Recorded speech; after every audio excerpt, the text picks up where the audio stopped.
इस वक्त की बड़ी खबर आपको बता दें, मुलायम सिंह यादव के बेटे और अखिलेश यादव के छोटे भाई प्रतीक यादव की पोस्टमार्टम रिपोर्ट आ गई है। पोस्टमार्टम रिपोर्ट में शरीर में खून का थक्का जमा हुआ है, यानी ब्लड क्लॉट था। लंग्स इन्फेक्शन के बाद कार्डियक अरेस्ट से प्रतीक यादव की मौत हुई है। पोस्टमार्टम रिपोर्ट अब सामने आ गई है। उसमें कहा जा रहा है कि कार्डियो रेस्पिरेटरी कोलैप्स हुआ था और क्योंकि एक बड़ा क्लॉट जो है, एक बड़ा खून का थक्का जो था वो शायद उनके लंग्स में वहां पर जमा हुआ था और उसके बाद कार्डियक अरेस्ट से उनकी मौत हुई है। बताया जा रहा है कि प्रतीक को लंबे वक्त से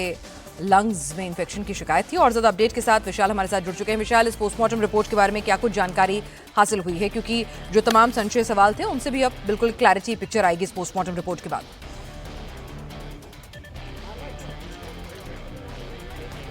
देखिए पिनाज, ये डिटेल पोस्टमार्टम रिपोर्ट है और उसमें बहुत साफ साफ लिखा हुआ है कि जो कॉज ऑफ डेथ है वो पूरी तरीके से स्पष्ट हो गया है। इसमें साफ तौर पर लिखा हुआ है कि जो खून के थक्के हैं वो शरीर के निचले हिस्से से जमना शुरू हुए हैं और ऊपरी हिस्से तक आए हैं। जो डॉक्टर से हमारी बातचीत हुई है उनका कहना है कि जब इस तरीके से किसी के शरीर में खून के थक्के जमते हैं तो रेस्पिरेटरी सिस्टम पूरी तरीके से काम करना बंद करता है और लंग्स में जब खून के थक्के पहुँचते हैं और आर्टरीज में खून के थक्के पहुँचते हैं तो कहीं ना कहीं जो सांस लेने की नली होती है उस पर सीधा असर पड़ता है और जो पूरा इंटरनल बॉडी के ऑर्गन्स होते हैं वो एक तरीके से फेलियर की तरफ बढ़ते हैं। पूरी तरीके से जो शरीर है वो उसके बाद नीला पड़ना शुरू हो जाता है। उसके पीछे कारण ये होता है कि बॉडी को जो जरूरी हवा चाहिए होती है, सांस लेने के लिए जो ऑक्सीजन चाहिए होती है, वो पूरी तरीके से कम हो जाती है। और यही कुछ हुआ प्रतीक यादव के साथ बीती रात लगभग 4 बजे के करीब, जब वो अपने किचन में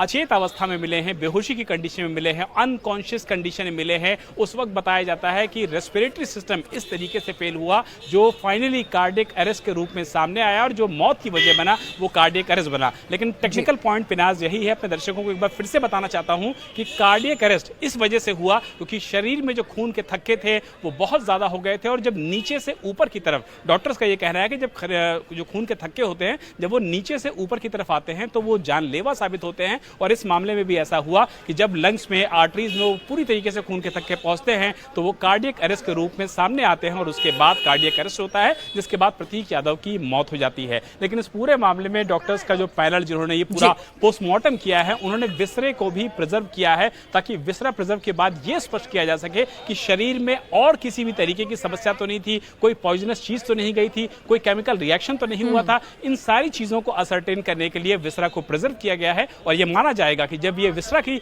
डिटेल रिपोर्ट आएगी तो और भी ज्यादा चीजें स्पष्ट हो सकेंगी। लेकिन कार्डियक अरेस्ट और रेस्पिरेटरी सिस्टम फेल होना प्रतीक यादव की मौत की वजह बनी है और पोस्टमार्टम रिपोर्ट में यही कुछ बातें सामने आई हैं। बिल्कुल विशाल, जाहिर सी बात है मुलायम सिंह यादव के छोटे बेटे हैं, अखिलेश यादव के भाई हैं, हाई प्रोफाइल पूरा का पूरा ये मामला है और इतनी कम उम्र में अचानक से यूं प्रतीक की मौत हो जाना उनके चाहने वालों में संशय सवाल पैदा करेगी। तो पोस्टमार्टम रिपोर्ट के साथ साथ विसरा भी सुरक्षित रखा गया है और इसकी पूरी वीडियोग्राफी भी कराई गई है ताकि किसी के मन में किसी तरह का कोई शक शुबा ना रहे। विशाल, ये जो खून के थक्के जमने शुरू हुए, जो कारण बने इस उनकी इस असमय मौत का, इसकी कोई वजह बता रहे हैं कि प्रतीक कुछ लंबे समय से जैसे बीमार चल रहे थे, क्या इसके कॉज हो सकते हैं प्रोबेबल?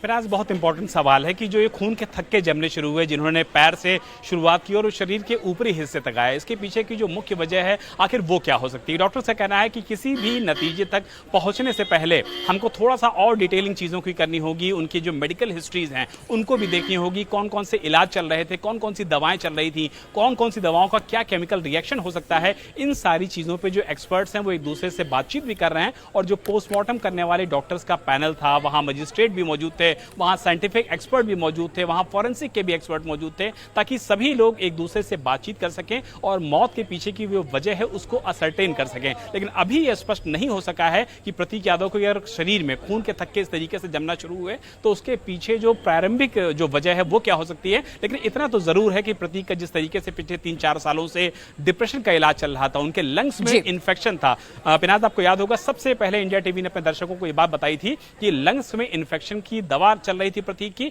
और कई बार ऐसा हुआ था कि वो लखनऊ के मेदांता अस्पताल में 48 से 72 घंटे तक, यानी कि 2 से 3 दिन तक एडमिट भी हुए थे अपने उसी इलाज के लिए। तो बहुत मुमकिन है कि लंग्स के इन्फेक्शन का इलाज, साथ में डिप्रेशन की दवाएं और बाकी जो दवाएं होती हैं उनका कहीं ना कहीं कोई रोल जरूर रहा हो, लेकिन ये बहुत ही शुरुआती चीज है, इसलिए अभी एक नतीजे तक पहुंचना थोड़ा मुश्किल होगा। लेकिन जब विसरा की रिपोर्ट आएगी तो निश्चित तौर पर जो चीजें सामने आ रही हैं वो और भी ज्यादा क्लियर होंगी और प्रकाशित में आएंगी कि आखिर प्रतीक यादव की मौत के पीछे असल वजह क्या है। बिल्कुल विशाल, इस तमाम अपडेट के लिए, तमाम जानकारी की डिटेल हमारे दर्शकों को समझाने के लिए कि तमाम जो इफ बट्स जो सवाल हैं, लोगों के मन में संशय हैं, उनका सबका इस पोस्टमार्टम रिपोर्ट ने भी उत्तर दिया है। और विसरा रिपोर्ट जब आएगी तो उससे और ज्यादा, जिसे कहते हैं ना, उस पर मोहर लगेगी और अश्योरिटी हो जाएगी। और प्रतीक क्योंकि लंबे समय से, जैसा आप बता रहे हैं, बीमार चल रहे थे, लंग्स को लेकर लगातार शिकायत रहती थी, लखनऊ के मेदांता अस्पताल में भी भर्ती हुए थे, तो प्रोलॉन्ग इलनेस थी, साथ ही साथ डिप्रेशन की दवाएं थी, तो तमाम चीजें जो हैं वो प्रोबेबल कारण हो सकती हैं। डिटेल रिपोर्ट का भी इंतजार करना होगा। फिलहाल शुरुआती जांच में कम से कम पोस्टमार्टम रिपोर्ट में कोई इस तरह का इमीडिएट फाउल प्ले, इस तरह का कुछ नजर नहीं आ रहा है। इस तमाम अपडेट के लिए विशाल आपका बहुत बहुत शुक्रिया।